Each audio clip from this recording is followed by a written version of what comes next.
ಸಮಗ್ರ ಕೃಷಿ ಮಾಹಿತಿ ಇಲಾಖೆ ಅನ್ನಪೂರ್ಣ ಅಗ್ರಿಸ್ಪೇಸ್ಗೆ ಸ್ವಾಗತ ಸುಸ್ವಾಗತ. ಇಂದು ಈ 3ನೇ ಭಾಗದಲ್ಲಿ ಕೃಷಿ ಇಲಾಖೆ ಮತ್ತು ಅದರ ಮುಖ್ಯ ವೈಶಿಷ್ಟ್ಯಗಳ ಬಗ್ಗೆ ನಾವು ತಿಳಿಯುತ್ತೇವೆ.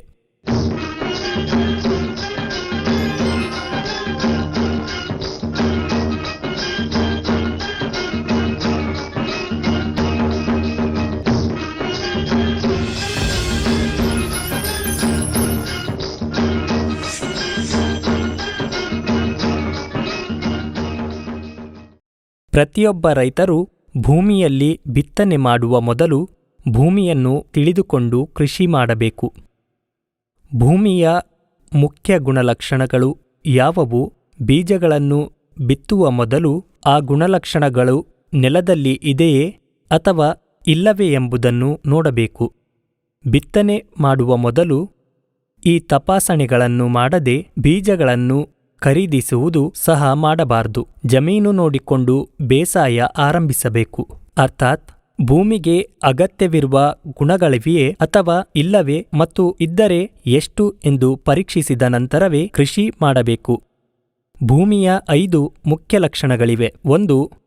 ಸಾವಯವ ಇಂಗಾಲ. 2. ಹೈಡ್ರೋಜನ್ ಮಟ್ಟ ಅಂದರೆ pH ಪ್ರಮಾಣ. 3. ಸಾಂದ್ರತೆ.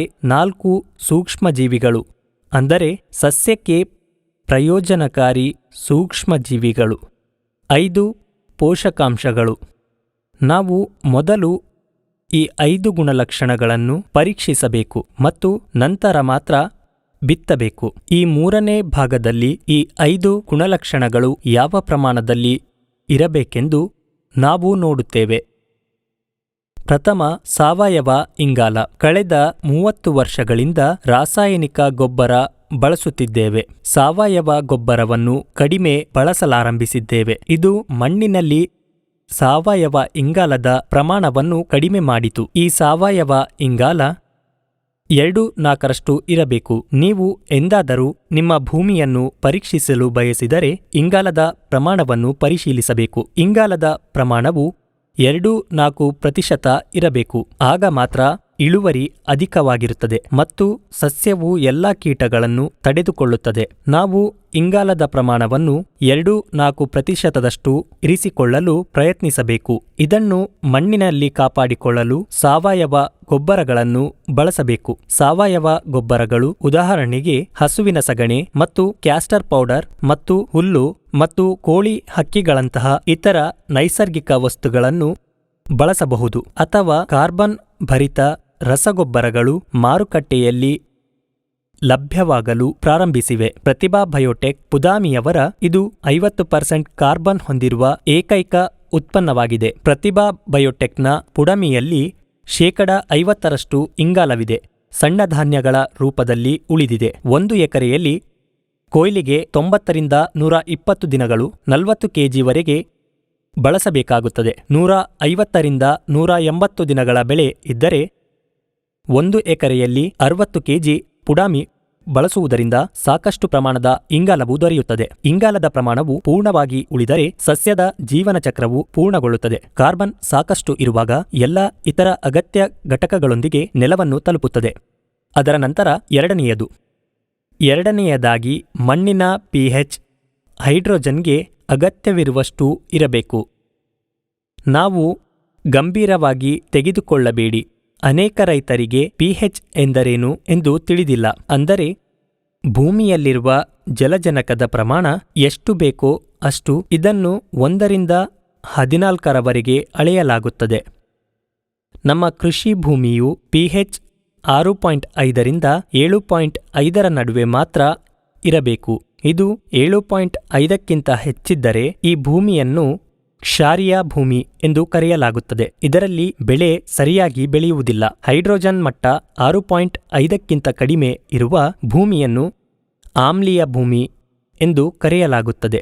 ಮತ್ತು ಅಲ್ಲಿಯ ಬೆಳೆಗಳು ಚೆನ್ನಾಗಿ ಬೆಳೆಯುವುದಿಲ್ಲ. ನಮ್ಮ ಭೂಮಿಯು pH 6.5ರಿಂದ 7.5ರ ನಡುವೆ ಇರುವಂತೆ ನಾವು ಖಚಿತಪಡಿಸಿಕೊಳ್ಳಬೇಕು. ಮಣ್ಣು ಪರೀಕ್ಷೆ ನಡೆಸುವಾಗ ಸಂಬಂಧಪಟ್ಟ ಅಧಿಕಾರಿ ಕೇಳಬೇಕು, ನನಗೆ ನನ್ನ ಜಮೀನಿನ pH ಬೇಕು, ನನ್ನ ಜಮೀನಿನ pH ಹೇಳಿ. ಅಂತಹ ಪ್ರಶ್ನೆಗೆ ಸಂಬಂಧಪಟ್ಟ ಅಧಿಕಾರಿಯು ಜಮೀನಿನ pH ಬಗ್ಗೆ ಮಾಹಿತಿ ನೀಡುತ್ತಾರೆ. ನಮ್ಮ ಮಣ್ಣು ಕ್ಷಾರೀಯ ಅಥವಾ ಆಮ್ಲೀಯವಾಗಿದೆಯೇ ಎಂದು ಪರಿಶೀಲಿಸುವ ಮೂಲಕ ನಾವು ಅದನ್ನು ಬದಲಾಯಿಸಬೇಕಾಗಿದೆ. ಆದರೆ ಇದು ವಿಶ್ವದ ಏಕೈಕ ರಸಗೊಬ್ಬರವಾಗಿದೆ. ಇದುವರೆಗೆ ತಟಸ್ಥಗೊಳಿಸಲು ಅಂದರೆ pH ಮಟ್ಟವನ್ನು ಸ್ಥಿರಗೊಳಿಸುತ್ತದೆ. ಅಂದರೆ ಕೊಕ್ಕೋಲಿ ಈ ವಸ್ತುವು ಬಸವನದಿಂದ ಪಡೆದ PAS ಆಧಾರಿತ ರಸಗೊಬ್ಬರವಾಗಿದೆ. ಇದನ್ನು ಬಳಸುವುದರಿಂದ ಮಣ್ಣಿನ pH 7 ಅಥವಾ ಹೆಚ್ಚಿನದಕ್ಕೆ ಇಳಿಯುತ್ತದೆ. ಆದ್ದರಿಂದ pH ಮಟ್ಟವು 7.5ಕ್ಕಿಂತ ಹೆಚ್ಚಿದ್ದರೂ ಅಥವಾ 6.5ಕ್ಕಿಂತ ಕಡಿಮೆ ಇದ್ದರೂ ಸಹ ಕೊಕ್ಕೋಲಿ ರಸಗೊಬ್ಬರವು pH ಮಟ್ಟವನ್ನು 7.5ಕ್ಕೆ ಸ್ಥಿರಗೊಳಿಸುತ್ತದೆ. pH ಮಟ್ಟವು 6.5ಕ್ಕಿಂತ ಕಡಿಮೆ ಇರುವುದರಿಂದ ಸಸ್ಯದಲ್ಲಿ ಹಳದಿ ಕಾಣಿಸಿಕೊಳ್ಳುತ್ತದೆ. ಎಲೆಗಳು ಹಸಿರು ಅಲ್ಲ, ಅವು ಅಭಿವೃದ್ಧಿಯಾಗುವುದಿಲ್ಲ. ದ್ಯುತಿಸಂಶ್ಲೇಷಣೆ ಕೂಡ ಸರಿಯಾಗಿ ಸಂಭವಿಸುವುದಿಲ್ಲ. ಇಷ್ಟು ಮಾತ್ರವಲ್ಲದೆ ಸಸ್ಯಗಳು ಮಣ್ಣಿನಲ್ಲಿರುವ ಪೋಷಕಾಂಶಗಳನ್ನು ಹೀರಿಕೊಳ್ಳುವುದಿಲ್ಲ. 7.5ಕ್ಕಿಂತ ಹೆಚ್ಚಿದ್ದರೆ ಎಲೆಗಳು ಬೀಳಲು ಪ್ರಾರಂಭಿಸುತ್ತವೆ. ಎಲೆಗಳು ಕಡು ಹಸಿರಿನ ಬಣ್ಣದಲ್ಲಿ ಕಾಣುತ್ತವೆ. ಈ ಎರಡೂ ಲಕ್ಷಣಗಳು ಇರುತ್ತದೆ. pH ಕಡಿಮೆ ಅಥವಾ ಅಧಿಕವಾಗಿದ್ದರೆ pH 6.5ರಿಂದ 7.5ರ ನಡುವೆ ಇರುತ್ತದೆ. ಆಗ ಮಾತ್ರ ಸಸ್ಯವು ಆರೋಗ್ಯಕರ ಬೆಳವಣಿಗೆಯನ್ನು ಹೊಂದಿರುತ್ತದೆ. ನೀವು ಈ pH ಮಟ್ಟವನ್ನು ಸ್ಥಿರವಾಗಿಡಲು ಬಯಸಿದರೆ ಕೊಕ್ಕೋಲಿ ಗೊಬ್ಬರ ಮಾತ್ರ ಪರಿಹಾರವಾಗಿದೆ. ಕೊಕ್ಕೋಲಿಯನ್ನು ಸಸ್ಯದ ವಿವಿಧ ಹಂತಗಳಲ್ಲಿ ಬಳಸಬೇಕು. 90ರಿಂದ 120 ದಿನಗಳ ಬೆಳೆ ಇದ್ದರೆ 3 ಹಂತಗಳಲ್ಲಿ 40 kg ಕೊಕ್ಕೋಲಿಯನ್ನು ನೀಡಬೇಕಾಗುತ್ತದೆ. 150ರಿಂದ 180 ಕಿಲೋ ಬೆಳೆ ಇದ್ದರೆ 60ರಿಂದ 80 ಕಿಲೋ ಕೊಡಬೇಕು. ಈ ವಿಧಾನವನ್ನು ಬಳಸುವುದರಿಂದ ನಿಮ್ಮ ಮಣ್ಣಿನ pH ಮಟ್ಟವನ್ನು ಸ್ಥಿರಗೊಳಿಸಲಾಗುತ್ತದೆ. ಯಾವುದೇ ಸಮಸ್ಯೆ ಇರುವುದಿಲ್ಲ. ಗಿಡ ಬೆಳೆಯುತ್ತಲೇ ಇರುತ್ತದೆ. ಅದರ ನಂತರ ನೆಲದ ಸಾಂದ್ರತೆ ಇದು ಮುಖ್ಯವಾಗಿದೆ. ಸಾವಯವ ಗೊಬ್ಬರಗಳ ಬಳಕೆಯಿಲ್ಲದ ಕಾರಣ ಉತ್ಪಾದನಾ ಸಾಮರ್ಥ್ಯ ಕಡಿಮೆಯಾಗಿದೆ. ಭೂಮಿಯ ಸಾಂದ್ರತೆಯು ಬಹಳಷ್ಟು ಹೆಚ್ಚಾಗಿದೆ. ನಮ್ಮ ನೆಲದ ಏಕಾಗ್ರತೆ ಹೇಗಿರಬೇಕು ಅಂದರೆ ಇದು ಸೆಂಟಿಮೀಟರ್ ಘನಕ್ಕೆ 1.1 ಗ್ರಾಂನಿಂದ ಸೆಂಟಿಮೀಟರ್ ಘನಕ್ಕೆ 1.5 ಗ್ರಾಂಗಳವರೆಗೆ ಇರಬೇಕು. ಇದರ ನಡುವೆ ಇದ್ದರೆ ಮಾತ್ರ ಜಮೀನು ಬೆಳೆಗೆ ಸಾಕಾಗುತ್ತದೆ.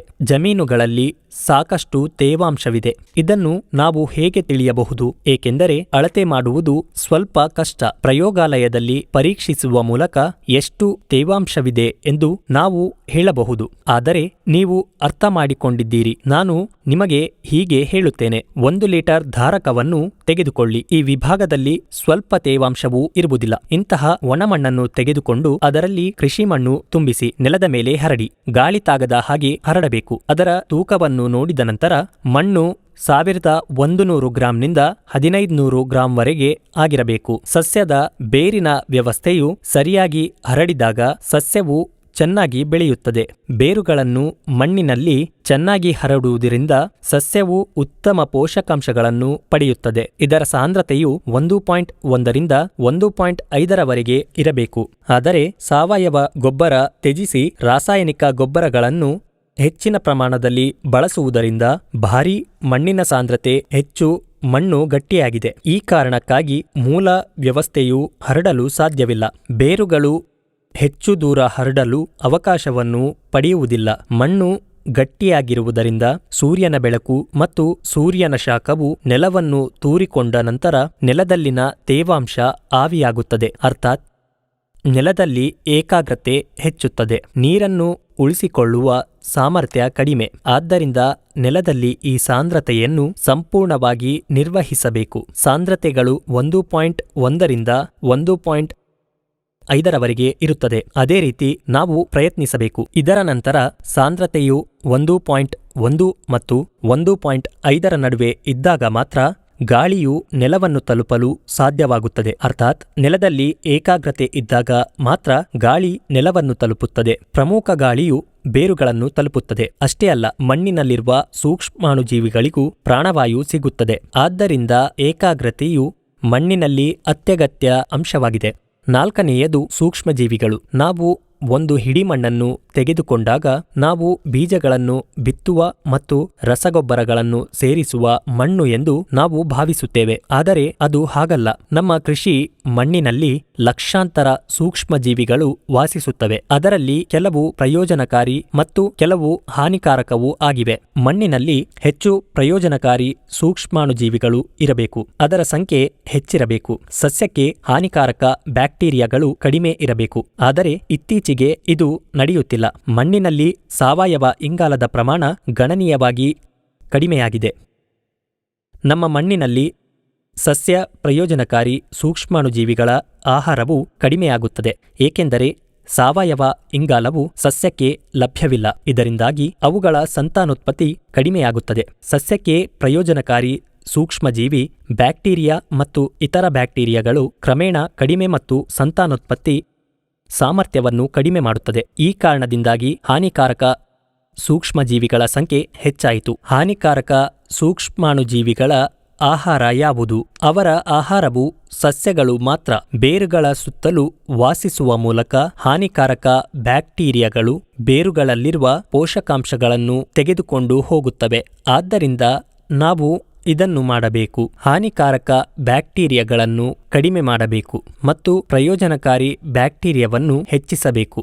ಈಗ ನಮ್ಮ ನಾಡಿನಲ್ಲಿ ವ್ಯತಿರಿಕ್ತ ಅರ್ಥ ವಿರುದ್ಧವಾಗಿ ನಡೆಯುತ್ತಿದೆ. ಹಾನಿಕಾರಕ ಸೂಕ್ಷ್ಮಾಣುಜೀವಿಗಳು 90% ರಷ್ಟಿದ್ದರೆ ಪ್ರಯೋಜನಕಾರಿ ಬ್ಯಾಕ್ಟೀರಿಯಾಗಳು ಕೇವಲ 10ರಷ್ಟಿದೆ. ಆದ್ದರಿಂದ ನಾವು ಮಾಡಬೇಕು. ಈ ಪರಿಸ್ಥಿತಿ ಬದಲಾಗಬೇಕು. ಅಂದರೆ ಹಾನಿಕಾರಕ ಸೂಕ್ಷ್ಮಾಣುಜೀವಿಗಳು 10% ಆಗಿದ್ದರೆ ಕೀಟಗಳ ಸಂಭವವು ನಿಯಂತ್ರಣದಲ್ಲಿ ಉಳಿಯುತ್ತದೆ. ಪ್ರಯೋಜನಕಾರಿ ಸೂಕ್ಷ್ಮಾಣುಜೀವಿಗಳ 90% ಉಳಿಯಬೇಕು. ಈ ಬದಲಾವಣೆಗಳನ್ನು ತರಲು ನಾವು ನಮ್ಮ ಮಣ್ಣಿನಲ್ಲಿ ಪ್ರಯೋಜನಕಾರಿ ಸೂಕ್ಷ್ಮಾಣುಜೀವಿಗಳನ್ನು ಸೇರಿಸಬೇಕು. ಬ್ಯಾಕ್ಟೀರಿಯಾವನ್ನು ಸೇರಿಸುವ ಮೊದಲು ಇಂಗಾಲದ ಪ್ರಮಾಣವು 2-4% ಉಳಿಯಬೇಕು. ಇಂಗಾಲವಿಲ್ಲದೆ ಸೂಕ್ಷ್ಮಜೀವಿಗಳು ಸೂಕ್ಷ್ಮ ಪೋಷಕಾಂಶಗಳು ನೆಲದಲ್ಲಿ ವಾಸಿಸುವುದರಿಂದ ಯಾವುದೇ ಪ್ರಯೋಜನವಿಲ್ಲ, ಏಕೆಂದರೆ ಈ ಪೌಷ್ಟಿಕ ಆಹಾರವಿಲ್ಲದೆ ಅವುಗಳ ಸಂತಾನೋತ್ಪತ್ತಿ ಮಾಡುವುದಿಲ್ಲ ಮತ್ತು ಅವು ಸ್ವಯಂ ನಾಶವಾಗುತ್ತವೆ. ಆದ್ದರಿಂದ ನಾವು ಮೊದಲು ಇಂಗಾಲದ ಪ್ರಮಾಣವನ್ನು ಪರಿಶೀಲಿಸಬೇಕು. ಆಗ ಮಾತ್ರ ಸೂಕ್ಷ್ಮಜೀವಿಗಳನ್ನು ಸೇರಿಸಬೇಕು.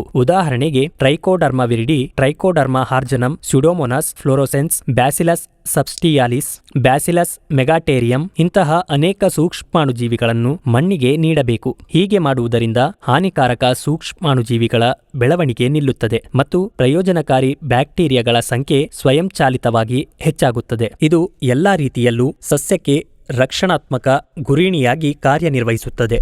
ರೋಗಗಳಿಂದ ಸಸ್ಯವನ್ನು ರಕ್ಷಿಸುತ್ತದೆ. ಆದ್ದರಿಂದ ನಾವು ಮಣ್ಣಿನಲ್ಲಿ ಪ್ರಯೋಜನಕಾರಿ ಸೂಕ್ಷ್ಮಜೀವಿಗಳ ಸಂಖ್ಯೆಯನ್ನು ಹೆಚ್ಚಿಸಬೇಕು. ಸಾವಯವ ಗೊಬ್ಬರಗಳು ಮತ್ತು ಜೈವಿಕ ನಿಯಂತ್ರಕಗಳನ್ನು ಬಳಸುವ ಮೊದಲು ಇಂಗಾಲವು ಮಣ್ಣಿನಲ್ಲಿ ಉಳಿಯಲು ಅವಶ್ಯಕವಾಗಿದೆ. ಈ ಸೂಕ್ಷ್ಮಾಣುಜೀವಿಗಳೊಂದಿಗೆ ಕಾರ್ಬನ್ ಇದ್ದರೆ ಮಾತ್ರ ಸಂತಾನೋತ್ಪತ್ತಿ ಸರಿಯಾಗಿ ಸಂಭವಿಸುತ್ತದೆ. ಜನರು ಅರಿವಿನ ಕೊರತೆಯಿಂದಾಗಿ ಇಂಗಾಲದಲ್ಲಿ ಜೈವಿಕ ಗೊಬ್ಬರಗಳು ಮತ್ತು ಜೈವಿಕ ಶಿಲೀಂಧ್ರನಾಶಕಗಳನ್ನು ಬಳಸುತ್ತಾರೆ ಮತ್ತು ಯಾವುದೇ ಫಲಿತಾಂಶವನ್ನು ಹೇಳುವುದಿಲ್ಲ. ಸಹಜವಾಗಿ ಇದು ಸಾಧ್ಯವಾಗುವುದಿಲ್ಲ, ಏಕೆಂದರೆ ಅವರ ಆಹಾರವಿಲ್ಲದೆ ಅವುಗಳನ್ನು ನೆಲದಲ್ಲಿ ಹಾಕುವುದರಿಂದ ಯಾವುದೇ ಪ್ರಯೋಜನವಿಲ್ಲ. ಮುಖ್ಯ ವಿಷಯವೆಂದರೆ ಸೂಕ್ಷ್ಮಜೀವಿಗಳ ಬೆಳವಣಿಗೆಯು ನಂತರ 2-4ರಷ್ಟು ಸಾವಯವ ಇಂಗಾಲವನ್ನು ಹೊಂದಿರುವುದು ಅವಶ್ಯಕ. ಈಗ 5ನೇ ಲಕ್ಷಣ, ಪೋಷಕಾಂಶಗಳು. ಗಿಡಕ್ಕೆ 16 ವಿಧದ ಪೋಷಕಾಂಶಗಳ ಅವಶ್ಯಕ. 16 ವಿಧದ ಪೌಷ್ಟಿಕಾಂಶದ ಮೌಲ್ಯಗಳು, 16 ವಿಧದ ಅಂಶಗಳು ಸಸ್ಯದ ಜೀವನ ಅಭಿವೃದ್ಧಿ ಪ್ರಕ್ರಿಯೆಯ ಭಾಗವಾಗಿದೆ ಮತ್ತು ಪ್ರತಿ ಬಾರಿಯೂ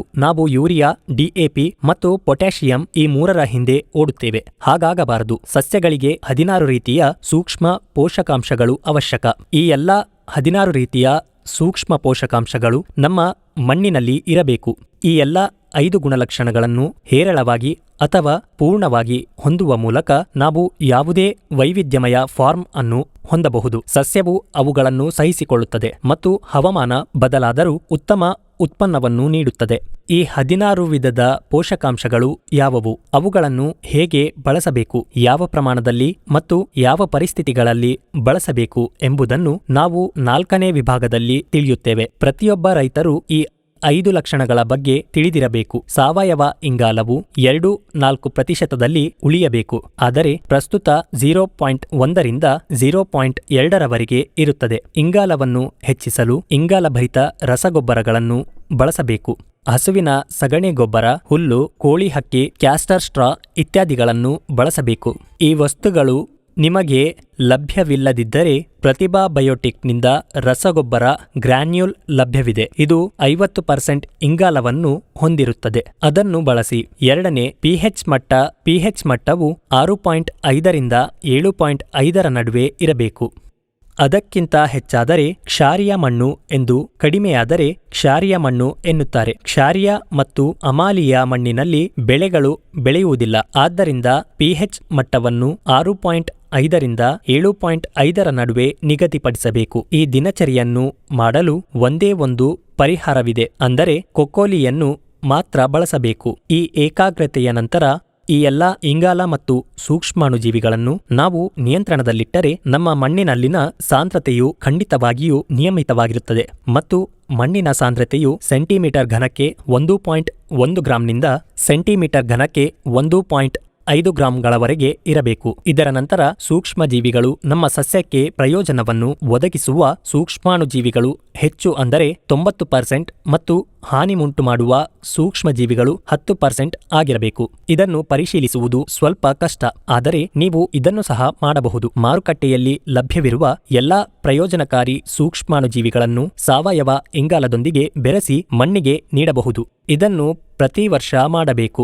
ಒಮ್ಮೆ ಮಾಡಿದ ನಂತರ ಹತಾಶೆಯಿಂದ ಮಧ್ಯದಲ್ಲಿ ಬಿಟ್ಟುಕೊಡಬೇಡಿ. ಪ್ರತಿ ವರ್ಷ ಭೂಮಿಯಲ್ಲಿ ಇವನ್ನೆಲ್ಲ ಕೊಡಬೇಕು ಅಂದಾಗ ಮಾತ್ರ ನಮ್ಮ ಭೂಮಿ ಚೆನ್ನಾಗಿರುತ್ತದೆ. ಇದರ ನಂತರ ಮಣ್ಣಿನಲ್ಲಿ 16 ರೀತಿಯ ಸೂಕ್ಷ್ಮ ಪೋಷಕಾಂಶಗಳು ಲಭ್ಯವಿರಬೇಕು. ಈ ಎಲ್ಲಾ ಗುಣಲಕ್ಷಣಗಳು ನಮ್ಮ ನೆಲದಲ್ಲಿ ಇರಬೇಕು. ಈ 5 ಲಕ್ಷಣಗಳನ್ನು ಕೂಲಂಕುಷವಾಗಿ ಪರಿಶೀಲಿಸಿದ ನಂತರವೇ ಯಾವುದೇ ರೀತಿಯ ಬೀಜವನ್ನು ಬಿತ್ತಬಹುದು. ಈ ಎಲ್ಲಾ ಲಕ್ಷಣಗಳನ್ನು ಪರಿಶೀಲಿಸಿದ ರೈತ ಖಂಡಿತವಾಗಿಯೂ ಉತ್ತಮ ಇಳುವರಿ ಪಡೆಯಬಹುದು. ಆದ್ದರಿಂದ ಪ್ರತಿಯೊಬ್ಬ ರೈತರು ಈ 5 ಲಕ್ಷಣಗಳನ್ನು ಚೆನ್ನಾಗಿ ನೆನಪಿನಲ್ಲಿಟ್ಟುಕೊಳ್ಳುವುದು ಬಹಳ ಮುಖ್ಯ. ಯೂರಿಯಾ, ಡಿಎಪಿ ಮತ್ತು ಪೊಟ್ಯಾಷಿಯಂಗಳೊಂದಿಗೆ ಈ 5 ಗುಣಗಳನ್ನು ಹೊಂದಿರುವುದು ನಮಗೆ ಬಹಳ ಮುಖ್ಯ. ಈ ಎಲ್ಲಾ ಗುಣಲಕ್ಷಣಗಳು ಸಾಕಾಗಿದ್ದರೆ ನಾವು ಬೀಜಗಳನ್ನು ಬಿತ್ತಿದರೆ ನಿರೀಕ್ಷಿತ ಫಸಲು ಖಂಡಿತವಾಗಿಯೂ ಬರುತ್ತದೆ. ಆದ್ದರಿಂದ ಪ್ರತಿಯೊಬ್ಬ ರೈತರು ಈ 5 ಗುಣಗಳನ್ನು ಖಂಡಿತವಾಗಿ ಪರಿಶೀಲಿಸಬೇಕೆಂದು ನಾನು ನಿರೀಕ್ಷಿಸುತ್ತೇನೆ. ಮತ್ತು ಇದರೊಂದಿಗೆ ಈ 3ನೇ ಭಾಗ, ನಮ್ಮ ಕೃಷಿ ಭೂಮಿ ಮತ್ತು ಅದರ ಗುಣಲಕ್ಷಣಗಳು, ಇಲ್ಲಿ ಕೊನೆಗೊಳ್ಳುತ್ತದೆ. 4ನೇ ಭಾಗದಲ್ಲಿ ಸಸ್ಯದ ಪೌಷ್ಟಿಕಾಂಶದ ಮೌಲ್ಯ, ಸಸ್ಯದ ಯಾವ ಹಂತದಲ್ಲಿ, ಯಾವ ಪ್ರಮಾಣದಲ್ಲಿ ಮತ್ತು ಅವುಗಳ ಕಾರ್ಯವೇನು ಎಂಬುದರ ಕುರಿತು ನಾವು ಕಲಿಯುತ್ತೇವೆ. ಅನ್ನಪೂರ್ಣ ಅಗ್ರಿಸ್ಪೇಸ್ ಮತ್ತು ನನಗೆ ಬೆಂಬಲ ನೀಡಿದ ರೈತರಿಗೆ ನನ್ನ ಧನ್ಯವಾದಗಳು. ನೀವೆಲ್ಲರೂ ಕೆಳಗೆ ತೋರಿಸಿರುವ ಬೆಲ್ ಐಕಾನ್ ಅನ್ನು ಒತ್ತುವ ಮೂಲಕ ಈ ಚಾನಲ್ಗೆ ಚಂದಾದಾರರಾಗಿರಿ. ನಿಮಗೆ ಅಧಿಸೂಚನೆಗಳು ಬರುತ್ತಲೇ ಇರುತ್ತವೆ. ನಿಮಗೆ ಯಾವುದೇ ಸಂದೇಹಗಳಿದ್ದರೆ ಈ ವಿಡಿಯೋದ ಕೆಳಗೆ ನೀವು ಕಾಮೆಂಟ್ ಮಾಡಬಹುದು. ನಿಮ್ಮ ಸಂದೇಹಗಳನ್ನು ನಾವು ಪರಿಹರಿಸುತ್ತೇವೆ. ಈ ವಿಷಯದ ಕುರಿತು ನಾನು ಮಾತನಾಡಿರುವುದನ್ನು ನೀವು ನಂಬಿದರೆ ಅದನ್ನು ನಿಮ್ಮ ಸಹ ರೈತರೊಂದಿಗೆ ಹಂಚಿಕೊಳ್ಳಿ. ಪ್ರತಿಯೊಬ್ಬ ರೈತರಿಗೆ ಸಂಪೂರ್ಣ ಮಾಹಿತಿ ನೀಡಲು ಪ್ರಯತ್ನಿಸುತ್ತೇವೆ, ಏಕೆಂದರೆ ನಿಮಗೆ ಸಂಪೂರ್ಣ ಮಾಹಿತಿ ನೀಡಲು ಈ ಚಾನಲ್ ಆರಂಭಿಸಿದ್ದೇನೆ. ಈ ಮಾಹಿತಿಯನ್ನು ನಿಮ್ಮ ಸಹವರ್ತಿ 10 ರೈತರಿಗೆ ನೀಡಿದರೆ ನೀವು ಈ ಕೃಷಿ ಉದ್ಯಮದ ಫಲಾನುಭವಿಗಳಲ್ಲಿ ಒಬ್ಬರಾಗುತ್ತೀರಿ. ಆದ್ದರಿಂದ ಪ್ರತಿಯೊಬ್ಬ ರೈತರು ಇದರಲ್ಲಿ ಭಾಗವಹಿಸಲಿ ಎಂದು ಹಾರೈಸುತ್ತೇನೆ. ಧನ್ಯವಾದ.